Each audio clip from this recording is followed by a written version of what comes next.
தாய் தமிழ் உறவுகளுக்கு வணக்கம்.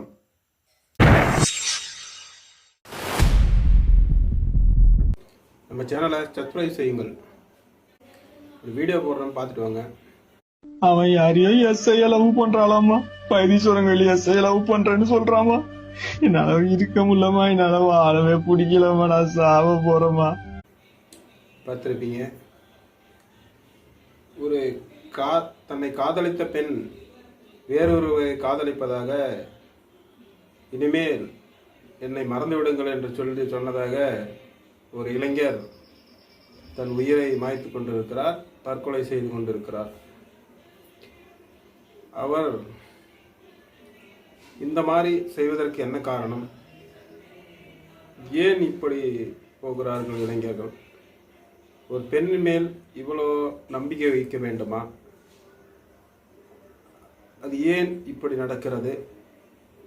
ஏன் நம்பிக்கை வைக்கிறார்கள்? மனிதர்கள் ரெண்டு பேரும் மனிதர்கள். அதாவது ஒரு பெண் ஒரு மனிதர், ஆண் ஒரு மனிதர், இரு மனிதர்கள். இருவருக்கும் வெவ்வேறு சிந்தனைகள் இருக்கும். இவருக்கு வேறு சிந்தனை இருக்கும், அவருக்கு வேறு சிந்தனைகள் இருக்கும். அப்படி இருக்கும் பொழுது ஒரு மனிதன் இன்னொரு மனிதன் மேல் நம்பிக்கை வைக்க வேண்டுமா? இது நம்மளுடைய கேள்வி. இன்னொன்று என்னவென்றால், இவர் காதலித்த பெண் இன்னொருவரை பார்த்து காதலித்து கொண்டு போய்விட்டார். ஒரு பெண் காதல் என்றால் என்ன என்றால், ஒரு பெண் ஒரு ஆணை விரும்பினால் அவனை திருமணம் செய்து கொண்டு வாழ்வதாக இருக்க வேண்டும், விரும்ப வேண்டும். அப்படி இல்லாவிட்டால் அவனை விரும்பக்கூடாது. ஒரு பெண் ஒரு ஆணை விரும்பக்கூடாது. உனக்கும் எனக்கும் சரிப்பட்டு வராது, நீங்கள் பிரிஞ்சு போங்க, உங்கள் வாழ்க்கையை நீங்கள் பாருங்கள், என் வாழ்க்கையை நான் பார்க்குறேன்னு அந்த பெண் சொல்லணும். ஆனால் இந்த பெண்கள் ஒரு ஆணை கல்யாணம் செய்து கொள்கிறேன் என்று சொல்லி அவனிடம் காதல் அடிமைப்பட்டு அவனும் அவளிடம் அடிமையாக இருந்து அவனையே நினைத்து கொண்டு இருந்து கடைசியில் அவள் ஏமாற்றும் பொழுது அவன் ஏமாந்து அவன் திருப்பி எடுத்துக்கொள்ள முடியாமல் இறந்து விடுகிறான். இந்த சம்பவத்தில் அதுதான் நடந்திருக்கிறது. இவன் நல்ல படித்திருப்பவன் தான், வெளிநாடுகளெல்லாம் வேலை செய்கிறான்.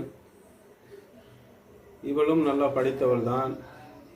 இவள் ஒரு போலீஸ் அதிகாரியை விரும்புவதாக சொல்லி அவரை ஏமாற்றி இருக்கிறார்.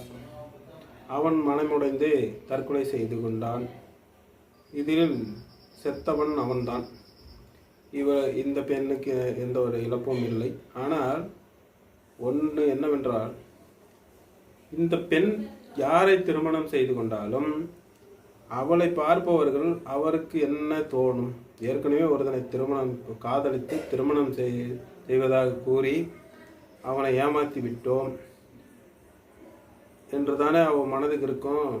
இப்போ இவர் செத்ததுனால, இவர் இறந்து போனதுனால அந்த பெண்ணை பார்ப்பவர்கள் உன்னால தான் இன்னொரு பையன் இறந்து போயிட்டான் அப்படின்னு சொல்லுவாங்களா, சொல்ல மாட்டாங்களா?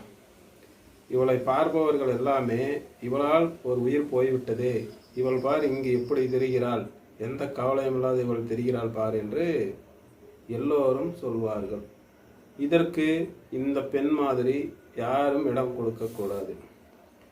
அதாவது நீங்கள் லவ் பண்ணுங்க, நீ காதல் பண்ணுங்க, என்னமோ பண்ணுங்க, ஆனால் அதனால் தான் ஒரு உயிர் போகிறது என்று யாருக்கும் தொல்லை இருக்கக்கூடாது, எந்த ஒரு செய்தியும் வரக்கூடாது. நீங்கள் மனப்பூர்வமாக லவ் பண்ணுற மாதிரி இருந்தால் பண்ணலாம். ஏமாற்றுவதற்காக டைம் பாஸுக்கு லவ் பண்ணுறேன் அப்படின்னா அதை செய்யக்கூடாது. இல்லைனா நீங்கள் சொல்லிடுங்க, நானும் டைம் பாஸுக்கு லவ் பண்ணுறேன், நீயும் டைம் பாஸுக்கு லவ் பண்ணு அப்படின்னு சொல்லிவிட்டு லவ் பண்ணுங்க. சும்மா உங்கள் பெண்ணுக்கு எதை பார்த்தாலுமே ஆசை வரும்பாங்க. ஒரு வளையலை பார்த்தா ஆசை வரும், ஒரு தங்கத்தை பார்த்தா ஆசை வரும், ஒரு சேலையை பார்த்தா ஆசை வரும். அப்படி பெண்களுக்கு எதை பார்த்தாலும் ஆசை வரும். அதுபோன்று அடுத்தவனை பார்த்து ஆசைப்பட்டிருக்குது இந்த பொண்ணு. காதலித்தவன் ஒருவன், அவனும் நல்லா தான் இருக்கிறான், ஆளு நல்ல அழகாக சின்ன அடிக்கவனாக இருக்கிறான். அவனை விட்டு எஸ்ஐ ஒருத்தனுக்கு கிடைச்சோடனே அவனை பிடிச்சிக்கிச்சு. அதாவது போலீஸ் அதிகாரி கிடைச்சோடனே அவனை பிடிச்சிச்சு. பழைய ஆளை மறந்து விட்டுருச்சு. இப்போ இவனோட நல்ல ஆளை வந்தால் இவனை மறந்து விட்டு இன்னொருத்தங்கிட்ட போகாதா? போகுமா அந்த பொண்ணு? போகுமா போகாதா? கண்டிப்பாக போகும். அந்த எஸ்ஐ எப்படி இன்னொருத்தவங்களோட காதலிக்கிற பொண்ணை இவன் காதலிப்பான்?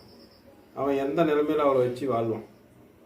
நீ ஏற்கனவே இன்னொருத்தன் லவ் பண்ணல நீ அப்படின்னு சொல்லுவானா? சொல்ல மாட்டானா? அது அவங்களுடைய குடும்ப வாழ்க்கைக்கு ஒத்து வருமா? கரெக்டாக இருக்குமா என்றெல்லாம் பார்க்க வேண்டியது இருக்கு. அதெல்லாம் ஒத்து வராது. என்ன பண்ணியுமே அவங்க என்னோட வாழ்க்கைக்கு ஒத்து வராது. நீ இன்னொருத்தவங்களோட போனவ, இன்னொருத்தனை லவ் பண்ணவ அப்படின்னு சொல்லி காட்டுவான், சொல்லுவாங்க, செய்வாங்க. அதில் பல பிரச்சனைகள் வரும். இதெல்லாம் தெரியாமல் இந்த பொண்ணு அவனை இன்னொருத்தனை ஏமாற்றிவிட்டு இன்னொருத்தனை லவ் பண்ணுது. பெண்கள் குறிப்பாகவே லவ் பண்ணால் இப்படி இருக்கக்கூடாது. கண்டது மேலே ஆசைப்படக்கூடாது, கண்டவனையும் ஆசைப்படக்கூடாது. நீங்கள் யாரை நம்புறீங்களோ முழுசாக நம்பி லவ் பண்ணுங்க. ஒருத்தனை கல்யாணம் பண்ணிக்கலாம் அப்படின்னு நினச்சா அவனை லவ் பண்ணுங்க. இல்லை இவன் நம்ம டைம் பாஸுக்கு தான் ஆகும்னு நினச்சா அவனை கொள்ளாதீங்க. உங்கள் லவ்வுக்காக, உங்கள் டைம் பாஸ் லவ்வுக்காக இன்னொருத்தன் உயிரிழக்க வேண்டிய சூழ்நிலை வருது. அப்படி இருக்கும்போது யாருமே, ஆண்களுமே இந்த பெண் கடைசி வரை நமக்கு அது செட் ஆகுவாளா அப்படின்னு யோசனை பண்ணுங்க. பெண் அழகாக இருக்கிறாளா அப்படின்னு யோசனை பண்ணாதீங்க. இந்த பெண் நமக்கு, நம் குடும்பத்துக்கு, நம் தாய் தந்தையருக்கு மருமகளாக வந்தால் சரியாக இருக்குமா, நம்ம குடும்பத்துக்கு ஆகுமா அப்படின்னு பாருங்கள். இப்போ நீ இறந்து போயிட்ட, உங்கள் அம்மாவுக்கு இன்னொரு புள்ள வருமா? உங்கள் அப்பாவுக்கு இன்னொரு புள்ள வருமா? இறந்து போயிட்டு இல்லை, உன்னோட தானே நீ போயிடுவேன். உன்னை பெற்று வளர்த்ததுக்கு அவங்களுக்கு என்ன பிரயோஜனம் இருக்குது? அவங்க ஒன்றை நினச்சே இது வரைக்கும் அவங்க வாழ்நாள் பூரா அழுதுகிட்டு இருப்பாங்க.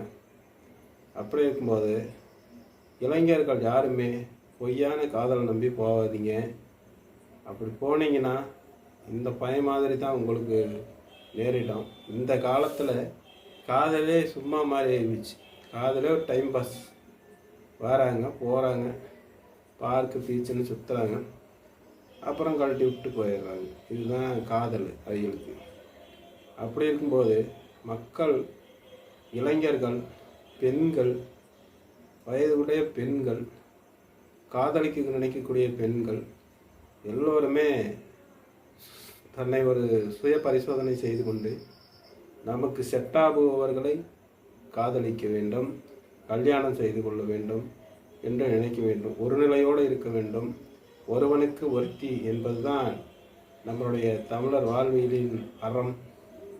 அந்த அறத்தின்படி இங்கெல்லாம் செயல்பட வேண்டும். ஆகையால் இந்த மாதிரி லவ் பண்ணி ஒருவனை ஏமாத்தாதீங்க. அவன் வாழ்க்கையே போயிடுச்சு, இறந்து போயிட்டான். அதனால் அவங்க குடும்பமே பாதிக்கப்படுது. உணர்ந்து செயல்படுங்கள். பறக்கட்டும் பறக்கட்டும் புலிக்கொடி, இனியேனும் சிறக்கட்டும் தமிழ் கொடி. நன்றி.